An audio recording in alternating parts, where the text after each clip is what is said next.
Hello అందరికీ welcome back to our channel. And ఈరోజు vlog వచ్చి ఏంటి అంటే 7 శనివారాల వ్రతంలో ఇది రెండవ వారం. లాస్ట్ వీడియోలో మెన్షన్ చేసినట్టే నేనే స్వయంగా వెళ్ళి తులసి ప్లాంట్స్ ఎక్కడున్నాయో నెతికి తులసి ఆకులను అయితే సంపాదించాను. వాటిని అందంగా మాల కట్టి నేను డెకరేట్ చేసుకుందామంటే ఇలా వేస్ట్ చేశాననమాట. ఆకుల్ని అస్సలు నా వల్ల కాలేదు. లాస్ట్‌కి మా పిన్ని పైన డిపెండ్ అయ్యి మా పిన్ని చేత ఆ యొక్క మాలైతే కట్టించుకున్నాను. సో, ఇంకా పూజ అయితే స్టార్ట్ చేశాను. ఈ వ్రతం చేసేటప్పుడు ఏదో తెలియని ఒక ప్రశాంతత అండ్ చాలా పీస్‌ఫుల్‌గా చాలా అనిపిస్తుంది. అండ్ నెక్స్ట్ ఏంటి అంటే శనివారం వస్తుంది అంటే ఈ వారం కన్నా ఇంకొక వారం ఇంకా గ్రాండ్‌గా చేసుకోవాలి. ఇంకా మంచిగా చేసుకోవాలి. నాకున్నంతలో నేను మంచిగా చేయాలి అన్న ఫీలింగ్ అనేది చాలా నచ్చింది. సో, ఎప్పుడులాగానే నార్మల్ పూజ చేసుకొని తులసి మాతకు కూడా పూజ చేసి ఆ తర్వాత ఇక్కడ వ్రతానికైతే సిద్ధం చేసుకుంటున్నాను. చాలామందికి ఒక డౌట్ అయితే ఉంటుంది. మనం కలశం పెట్టుకుంటాం కదా! కలశాన్ని పీటకం ఎత్తేటప్పుడు మనం ఏం చేయాలి అని.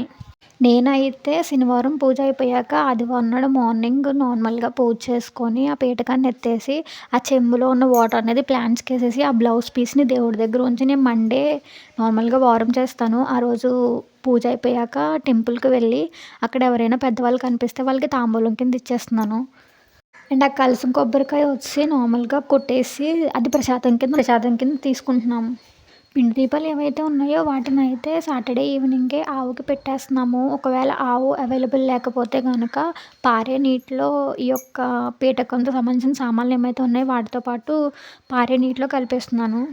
ఈ పూజ చేస్తున్నప్పుడు నేను ఎక్స్‌పీరియన్స్ చేసిన అద్భుతం ఏంటి అంటే, అక్టోబర్‌లో మనకి తుఫాన్ అనేది వచ్చింది. సో, అంతకు ముందు రోజు వరకు తుఫాన్ ఉంది. కానీ ఆ రోజు నేను ఏమనుకున్నానంటే, బాబోయ్! ఇలా వర్షం పడితే నేను పూజ ఏం చేసుకోగలుగుతున్నాను అనుకున్నాను. బట్ ఆ రోజుకి నార్మల్‌గానే ఉండింది. మళ్ళీ నెక్స్ట్ డే వర్షం అనేది పడింది. నిజంగా నాకు ఒక మిరాకిల్ లాగే అనిపించింది. నా యొక్క పూజకి ఎటువంటి ఆటంకం కలగకూడదు అని నేను వర్షం రాకూడదు అనుకున్నాను. సేమ్ అలానే జరిగింది.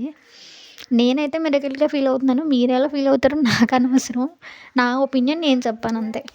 ఈ వ్రతం వల్ల చాలామందికి చాలా మంచి జరిగిద్ది అని చెప్పేసి విన్నాను. సో, నేను కూడా ఎందుకు స్టార్ట్ చేయకూడదు పూజ అనిపించింది. ఆఫ్‌కోర్స్ కోరిక మనం కోరుకున్నది నెరవేరుతదా, నెరవేరదా అన్నది పక్కన పెడితే, మనం ఏమైతే అనుకుంటున్నామో అది దేవుడి పైన పెట్టి మనం మనస్ఫూర్తిగా పూజ చేసుకుంటే అదొక రకమైన ఆనందం.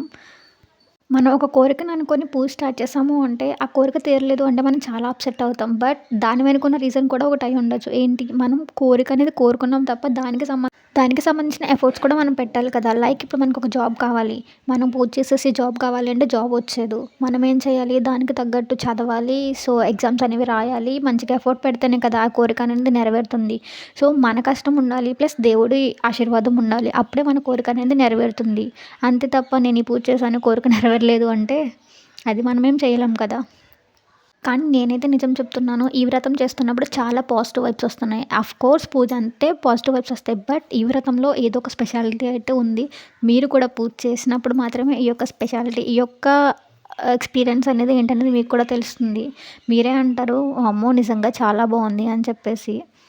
నేను ఏ పూజ చేసినా ఒక 5 మినిట్స్ కన్నా ఎక్కువైతే కూర్చోలేను. నాకు అంత ఇంట్రెస్ట్ కూడా ఉండేది కాదు. బట్ ఈ పూజ స్టార్ట్ చేశాక అయితే యాక్చువల్‌గా అయితే పూజ మనం అవన్నీ సర్దుకునేసరికి ఒక హాఫ్ అన్ అవర్ పడతది. ఆ పూజ అయ్యేసరికి 1½ అవర్. ఇంకా దగ్గర దగ్గర 2 అవర్స్ అయితే ఈ పూజ ఉంటుంది. బట్ నాకెక్కడ కూడా విసుగు రాకుండా చాలా ఇంకా చేస్తున్నప్పుడు ఇంకా పూజ ఉంటే బావుండు, ఇంకా బావుంది అన్న ఫీలింగ్ తప్ప ఎక్కడ బోరింగ్ అనేది అనిపించలేదు. చాలామంది వీడియోస్ పెడుతున్నారు ఈ యొక్క వ్రతం గురించి. ఏంటి అంటే ప్రసాదాలు ఎక్కువ పెట్టుకోవాలి, చాలా ప్రసాదాలు చేయాలి. సో, అలా చెప్తున్నారు. అలాగని కాదు మనం చేసే పూజ ఒక్క పిండి దీపం పెట్టుకొని చేసుకున్న ఏదో ఒక ప్రసాదం లేదా అరటిపళ్ళు పెట్టుకొని చేసుకున్నా కూడా మనకి బెస్ట్ రిజల్ట్ అనేది ఉంటుంది. మనం పూజకి ఎంత ఖర్చు పెట్టామా అన్నది కాదు. మనం చేసే పూజ భక్తితో మనస్ఫూర్తిగా ఇంట్రెస్టింగ్‌గా చేస్తున్నామా అనేది ఇంపార్టెంట్. సో, ఐ హోప్ ఈ వీడియో నచ్చుంటది. Please like, share and subscribe to our channel. Thank you for watching.